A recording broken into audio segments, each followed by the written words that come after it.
Aujourd'hui, comme je vous en avais parlé dans la vidéo précédente, nous allons parler des différents types d'opérateurs en Python. Donc, voici les opérateurs que je vous présente.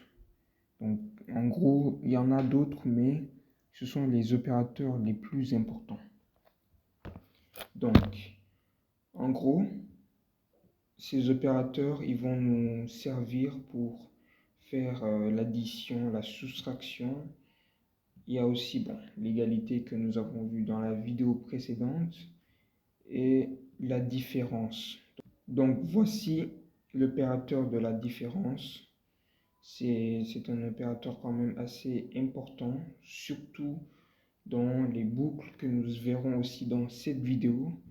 Et je vais aussi aborder sur d'autres opérateurs qui sont différents des opérateurs qu'on utilise à l'école, notamment la multiplication. Donc là, on utilise plutôt un astérix au lieu d'une croix. Ensuite, la division, donc la division en slash, puis la division entière si vous ne voulez pas des nombres, donc des nombres décimaux. Enfin, nous avons la puissance et le modulo. Donc le modulo, vous pouvez aussi le remplacer par le reste, donc le reste de la division. Donc voici en gros les différents opérateurs qu'on utilise en Python. Et maintenant, nous allons nous attaquer vers les boucles. Donc, let's go. Les boucles.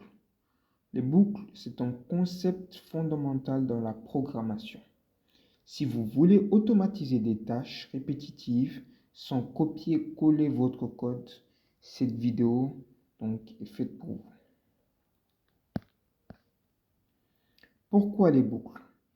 En effet, les boucles sont très importantes, surtout pour diminuer en effet le code, réorganiser votre programme.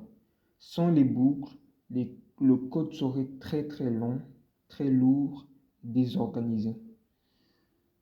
Et pour résoudre ce problème, c'est pour cela les boucles ont été créées dans le but de résoudre le problème de la longueur et de la répétition. Parmi ces boucles, nous avons les boucles for et les boucles while.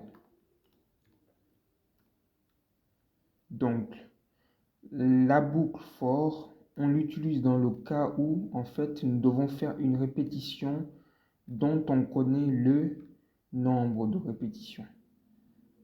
Nous verrons ça avec des exemples et vous pourrez donc apprendre et comprendre ce concept. Ensuite, nous avons les boucles while. Les boucles while, en français, donc c'est tant que. Les boucles for, c'est pour. Donc tant que while, ce sont des boucles en fait très importantes dans le cas où en fait nous ne connaissons pas le nombre de répétitions que l'on va faire. Et en guise d'exemple, nous allons commencer avec la boucle for. Un code très simple. Donc ce sera le code de for i in range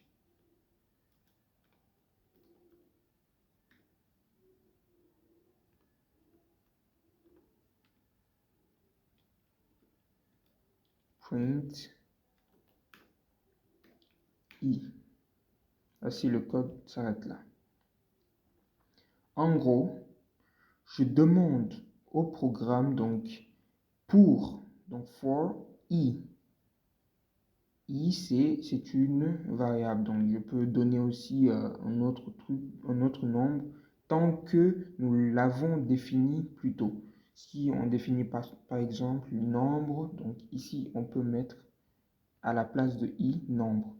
Mais for i en fait, nous n'avons pas besoin de le définir en tant que variable. C'est une variable déjà faite, contrairement à une autre variable que nous allons ajouter.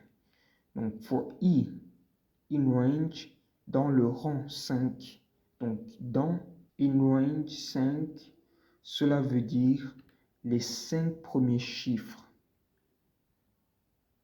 Et pour une petite précision, dans Python et dans tous les autres langages que je connais en tout cas, les chiffres, en fait, ça commence par 0. Parce que la plupart des gens, en fait, ils oublient en fait que les chiffres commencent par 0. Et c'est pour cela, lorsque je vais exécuter ce code, vous verrez en fait que ça s'arrête à 4 au lieu de 5. C'est parce qu'ils ont commencé par 0. Donc 0, 1, 2, 3, 4, 5. Et ils n'arrivent pas à 5 plus tôt, puisque nous avons... Donc lorsqu'on exécute le code, print i, vous voyez donc, nous avons 0, 1, 2, 3, 4. On aurait pu le faire autrement sans la boucle. Donc on aurait pu dire print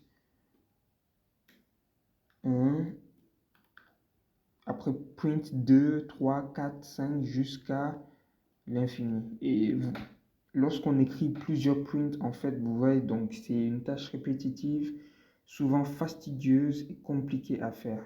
C'est pour cela qu'on utilise des boucles pour éviter ce genre de soucis. Ensuite, nous avons la boucle while. La boucle while, donc comme je l'ai dit tantôt, c'est lorsqu'on ne sait pas en fait le nombre de répétitions. En guise d'exemple, voici l'exemple que nous allons prendre. Donc ça va en gros avec le jeu que nous avions créé plus tôt. Donc ça sera en forme de jeu pour mieux appréhender la boucle while. Lorsqu'on appuie sur Run, nous allons deviner le nombre, donc par 20, devine, je vais deviner encore 10, 13, 46, et ça va jusqu'à l'infini. C'est pour cela que je vous en ai parlé plus tôt. Si vous ne connaissez pas le nombre, comme dans ce jeu, lorsque vous ne connaissez pas le nombre de répétitions, en fait, la boucle while est la meilleure dans ce cas. Donc, maintenant, nous allons tenter le bon nombre pour voir. Et le programme, normalement, il s'arrête là et ils disent bravo. Donc, bravo, tu as réussi. C'est aussi une manière de tenter maintenant d'améliorer notre code. Celui qu'on avait fait la fois passée. Donc, avec ce petit bout de code, vous pouvez déjà créer votre jeu et commencer à jouer avec votre ami ou bien vos frères et sœurs, vos camarades. Donc, c'est très facile et très intuitif. Donc, la vidéo s'arrête ici et on se dit à la prochaine. Merci et ciao.